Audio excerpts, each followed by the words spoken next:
வணக்கம் ஜோதிட நண்பர்களே. 2025 வருடத்தில் சனி வக்ர பலன், அதாவது இந்த வருடம் ஜூலை 15 தேதியிலிருந்து நவம்பர் 30 தேதி வரைக்கும் சனியானது மீன ராசியில வக்ரகதியில சஞ்சாரம் செய்துட்டு வரும். அதாவது வக்ரகதிங்கிறது அந்த ராசியிலிருந்து பின்னோக்கி செல்வது மாதிரியான ஒரு மாய தோற்றம் தான். பட் அந்த நிலைகளுக்குமே பாத்தீங்கன்னா எல்லா ராசிகளுக்குமே பலன்கள் அப்படிங்கிறது உண்டு. தவிர இந்த வருடம் இந்த வக்ர காலகட்டங்கள்ல பாத்தீங்கன்னா செப்டம்பர் மாதம் சூரிய கிரகணம் இருக்கு. அந்த கிரகணத்தினுடைய நிலைகளுமே பாத்தீங்கன்னா சனியினுடைய அமைப்பும் ஒரு பார்ஷியான நிலையில அமைஞ்சிருக்கும். தவிர மற்ற கிரகங்களும் பாத்தீங்கன்னா இந்த காலகட்டங்கள்ல சனிக்கு அப்படியே ஆப்போசிட்ல தான் டிராவல் பண்ணிட்டு வருவாங்க, குருவை தவிர்த்து. ஏன்னா குரு சனிக்கு 4ஆம் இடத்துல மிதுன ராசியில சஞ்சாரம் செய்துட்டு வராங்க. சோ பொதுவாக இந்த மாதிரியான கிரக நிலைகள் ஏற்படும் பொழுது பெரும்பாலும் எல்லா ராசிகளிலுமே கண்டிப்பாக மாற்றங்கள், ஏற்ற இறக்கங்கள் அப்படிங்கிறது இருந்தே தீரும். அதுல ஸ்பெசிபிக்கா சொல்லணும் அப்படின்னா நாரதர் கழகம் நன்மையில முடியும் அப்படிங்கிற மாதிரிதான் இந்த வக்ர காலகட்டமானது செயல்படும்.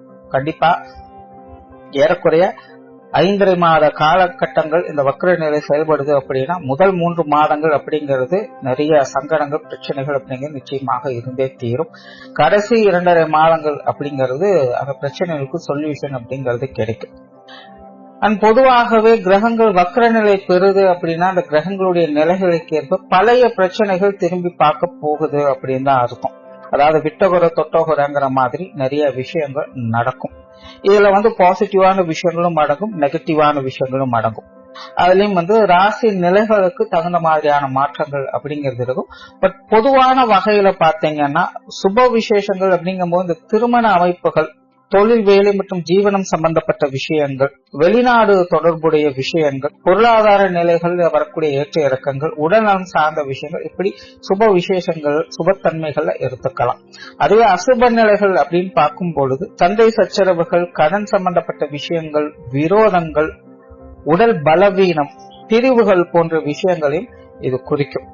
சோ இப்படி இது பாசிட்டிவான நிலைகளும் செயல்படும், நெகட்டிவான நிலைகளும் இது செயல்படும். அந்த வகையில உங்களுடைய ராசிக்கு என்ன மாதிரியான பலன்கள் கொடுக்கும் அப்படிங்கறத பத்தி தான் இந்த பதிவுல பார்க்க போறோம். கடகராசி.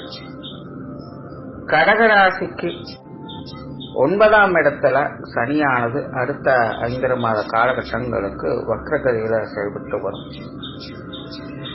சனியை பொறுத்த வரைக்கும் கடகராசிக்கு சப்தமஸ்தானத்திற்கும் அஷ்டமஸ்தானத்திற்கும் அதிபதியாக வரக்கூடியவங்க. கொஞ்சம் கான்ட்ரவர்சியான நிலைகள் தான். அதனாலதான் பொதுவாகவே பாத்தீங்கன்னா கடகராசிக்கும் சனிக்கும் அவ்வளவு சீக்கிரம் ஒத்து வர்றதே கிடையாது. நம்ம கடகராசிக்கு இந்த சனியானது பாத்தீங்கன்னா கொஞ்சம் ஏட்டிக்கு போட்டியான விஷயங்கள் தான் அதிகம் ஏற்படுத்தும். இக்கரைக்கு அக்கறை பச்சை அப்படிங்கிற மாதிரிதான் சனியானது பெரும்பாலும் கடகராசிக்கு வேலை செஞ்சுக்கிட்டு இருக்கும். அதனால சனியினுடைய தாக்கம் ஏற்பட்டுடுச்சு அப்படின்னாலே கடகராசிக்காரங்களோட வாழ்க்கையில மன சஞ்சலங்கள் அப்படிங்கறது தவிர்க்க முடியாது. அதாவது குழப்பங்கள், சங்கடங்கள் அப்படிங்கிறது வேற. ஆனா சஞ்சலத்தன்மை அப்படிங்கிறது மெல்லவும் முடியாம முழுங்கவும் முடியாம இருக்கக்கூடிய ஒரு நிலை. செய்யலாமா வேண்டாமா அப்படின்னு ஒரு குழப்பம் இருந்துகிட்டே இருக்கும். மனசுல தைரியம் இருக்கும், ஆனா காரியத்துல இறங்குறதுக்கு ஒரு மாதிரியாக தயக்கம் இருந்துகிட்டே இருக்கும். சோ இந்த மாதிரியான நிலைகள்லாம் அதிகம் ஏற்படுறதுக்கு காரணமே பாத்தீங்கன்னா சனியினுடைய அமைப்புகள் தான். சோ அப்படிப்பட்ட சனியானது பார்த்தீங்கன்னா இதுவரைக்கும் உங்களுடைய அஷ்டமஸ்தானத்துல ஆட்சி நிலையில ரொம்பவுமே ஸ்ட்ராங்கா இருந்து வந்தாங்க. சோ ராசிக்கு அஷ்டமச்சனி அப்படிங்கறது இருந்தது. இப்போ அந்த சனியானது விலக ஆரம்பிச்சு சனி 9ஆம் இடத்துல சஞ்சாரம் செய்துட்டு வருது. பட் இருந்தாலும் கடகராசிக்காரங்க இந்த அஷ்டமச்சனி காலகட்டங்கள்ல பட்ட கஷ்டங்கள், அவமானங்கள், சங்கடங்கள், குடும்ப ரீதியான மன சுமைகள் அப்படிங்கறதெல்லாம் ரொம்பவுமே அதிக அளவுல இருந்திருக்கும். இப்ப இந்த சனி மாறின பிறகு இந்த மாதிரியான விஷயங்கள்லாம் ஓரளவுக்கு கட்டுக்குள்ள வந்திருக்கும். அதாவது புயல் ஓய்ந்தாலும் அதனுடைய சுவடுகள் இருக்கும் அப்படிங்கிற மாதிரி பிரச்சனைகள் தொடர்கதியாக இல்லாமல் ஏதோ அப்படியும் இப்படியுமாக ஒரு அமைதியான சூழ்நிலைக்கு போகுது. பட் இருந்தாலும் மனசுக்குள்ள ஏதோ ஒரு பயமும் பதட்டமும் இருந்துகிட்டு தான் இருக்கு. அப்படிங்கிற நிலைகளை தான் கடகராசிக்காரங்க போயிட்டு இருக்காங்க. இருந்தாலும் ராசி நிலையின் அடிப்படையில மற்ற கிரகங்களுடைய நிலைகள் கடகராசிக்காரங்களுக்கு ஏதோ ஒரு வகையில சப்போர்ட்ஃபுல்லாதான் இருக்கு. அதனாலதான் என்னதான் அஷ்டமச்சனி காலம் நடந்திருந்தாலும் கூட அவங்களுக்கு தேவையான விஷயங்கள், அவங்களுடைய முன்னேற்றத்துக்கு தகுந்த விஷயங்கள் அப்படிங்கிறது ஏதோ ஒரு வகையில் அவங்களுக்கு கை கொடுத்து காப்பாற்றிட்டு தான் வந்துட்டு வந்திருக்கும். ஸோ இப்போ அப்படிப்பட்ட நிலைகளில் இந்த சனியோட தாக்கம் விலகிய நிலைகளில் பார்த்தீங்கன்னா இப்போ சனி மீண்டும் வக்ர நிலையில செயல்படுறாங்க. பொதுவாக இந்த வக்ர சனி அப்படிங்கிறதே கொஞ்சம் கோக்குமாக்கா தான் வேலை செய்யும். அதுவும் கடகத்துக்கு அப்படின்னு பார்க்கும்போது இந்த அமைப்புகள் கொஞ்சம் கூடுதலாகவே இருக்கும் அப்படின்னு சொல்லலாம். பட் இந்த முறையும் பார்த்தீங்கன்னா மற்ற கிரகங்களுடைய நிலைகள் உங்களுக்கு கொஞ்சம் சப்போர்ட்ஃபுல்லாக தான் இருக்கு. ஆனால் சனியினுடைய அமைப்பு அப்படின்னு பார்க்கும்பொழுது இது நேருக்கு மாறாகத்தான் நிறைய விஷயங்களை சொல்லலாம். என்ன மனம் சேர்க்குது அப்படின்னு நிலைகள் கண்டிப்பாக இருக்கும். அதே போல பேச்சுவார்த்தைகள்லாம் கொஞ்சம் கவனம் எடுத்துக்க வேண்டியதாக இருக்கும். பொதுவாக கடகராசிக்காரங்களுக்கு சங்கடங்கள் அதிகமாக ஏற்படுறது இந்த பேச்சுவார்த்தைகள்ல தான். என்ன சொன்னாலும் மற்றவங்க கேட்கவே நியாயமே பேசினாலும் சரி, உண்மையா நடந்துக்கிட்டாலும் சரி, மற்றவங்க அது காது கொடுத்து கேட்க தயாராக இருக்க மாட்டாங்க. கடகராசிக்காரங்களுக்கு இது ஒரு பெரிய சங்கடம் தரக்கூடிய விஷயங்களாக தான் இருக்கும். பட் இந்த 5 மாத காலகட்டங்களையும் பார்த்தீங்கன்னா கடகராசிக்காரங்க இந்த நிலைகள் ரொம்பவுமே அதிக தாக்கத்தை ஏற்படுத்தும். உங்களுடைய பேச்சுக்கு அவ்வளவு சீக்கிரம் ஒரு மதிப்பு அப்படிங்கறதே இருக்காது. அதனால இந்த விஷயங்களை கொஞ்சம் ஈகோ ஹர்ட் ஆகாம பார்த்துக்காங்க. அதே போல குடும்ப விஷயங்கள் காரியங்களையும் இது நிறைய மாற்றங்கள் அப்படிங்கிறது ஏற்படுத்தும். குறிப்பா குடும்பத்துக்குள்ள முடிஞ்சது அப்படின்னு நினைச்ச சில விஷயங்கள், பிரச்சனைகள் திரும்பவும் தலையெடுப்பது போல இருக்கலாம். இந்த அஷ்டமச்சனி காலகட்டங்கள்ல பூதாகரமாக சில விஷயங்கள் காரியங்கள் குடும்பத்துக்குள்ள போயிட்டு வந்திருக்கும். இப்ப சர்வகாலமாக அந்த மாதிரியான பிரச்சனைகள் இல்லாம கொஞ்சம் சுமூகமாக போயிட்டு இருக்கு அப்படின்னு நினைச்சிட்டு இருப்பீங்க. எல்லாம் முடிஞ்சது அப்படின்னு நினைக்கக்கூடிய நேரத்துல திரும்பவும் அது வந்துருமோ அப்படிங்கிற மாதிரியான ஒரு பயமுறுத்தலை அது ஏற்படுத்திக்கிட்டு இருக்கும். அதாவது முழுவதுமாக வராது, ஆனா வருவது போன்ற ஒரு தோற்றத்தை அது ஏற்படுத்தும். கடகராசிக்காரங்களுக்கு ஒரு பிளஸும் இதுதான். அதாவது முழுமையான தாக்கத்தை அது ஏற்படுத்தாது. மற்ற கிரகங்களோட நிலைகளும் உடன் வேலை செஞ்சுட்டு இருக்கிறதுனால பாதிப்புகள் அப்படிங்கிறது முழுமையா இருக்காது. பட் அது திரும்ப வந்துருமோ அப்படிங்கிற ஒரு மனோபயத்தை அடிக்கடி ஏற்படுத்திக்கிட்டே இருக்கும். மன ரீதியான தைரியம் அப்படிங்கிறது அதிகமாக தேவைப்படும். அதே போல கடகராசிக்காரங்களுக்கு இந்த காலகட்டங்கள்ல இந்த சுப விசேஷங்கள் காரியங்கள், குறிப்பா இந்த திருமண அமைப்புகள், புத்திரபாக்கிய அமைப்புகள், இது எல்லாத்துலயுமே பாத்தீங்கன்னா கொஞ்சம் தடை தாமதங்கள், அலைச்சல் தரக்கூடிய நிலைகள், மனக்குழப்பங்கள் போன்ற விஷயங்கள்லாம் ஏற்படும். குறிப்பா இந்த காலகட்டங்கள்ல இது சார்ந்த விஷயங்கள் எல்லாம் பாத்தீங்கன்னா நல்லவங்க கெட்டவங்களா தெரிவாங்க, கெட்டவங்க நல்லவங்களா தெரிவாங்க. ஸோ எது எப்படி அப்படின்னு சரியா ஜட்ஜ் பண்ண முடியாத ஒரு சூழ்நிலை, மனக்குழப்பம், தடுமாற்றம் அப்படிங்கிற விஷயங்கள்லாம் அதிகமாக இருக்கும். குறிப்பா இந்த காதல் சம்பந்தப்பட்ட விஷயங்கள்லாம் கடகராசிக்காரன் கொஞ்சம் கவனம் எடுத்துக்கிறதே நல்லது. நிறைய கருத்து வேற்றுமைகள் அப்படிங்கிற இந்த காலகட்டங்கள்ல கணவன் மனைவி உறவுகளுக்குள்ள, காதலர்களுக்குள்ள அடிக்கடி வந்து போகும். அதாவது சங்கடங்களே பாத்தீங்கன்னா தேவையான விஷயங்களுக்கா இல்ல தேவையற்ற விஷயங்களுக்கா அப்படின்னு புரியாத நிலைகளாகத்தான் இருக்கும்.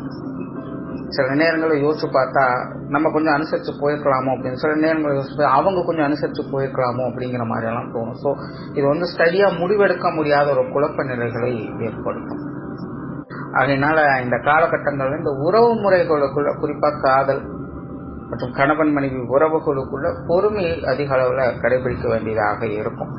அதே போல வெளியூர் மற்றும் வெளிநாடு சம்பந்தப்பட்ட விஷயங்கள் சாதகமான அமைப்புகளை ஏற்படுத்தி கொடுக்கும். பொதுவாக கடகராசிக்காரங்களுக்கு இந்த வெளியூர் வெளிநாடு சம்பந்தப்பட்ட விஷயங்கள் காரியங்கள் எதுவானாலும் சரி ஓரளவுக்கு அவங்களுக்கு எல்லா வகையிலுமே கைகூடி வந்துகிட்டு தான் இருக்கு.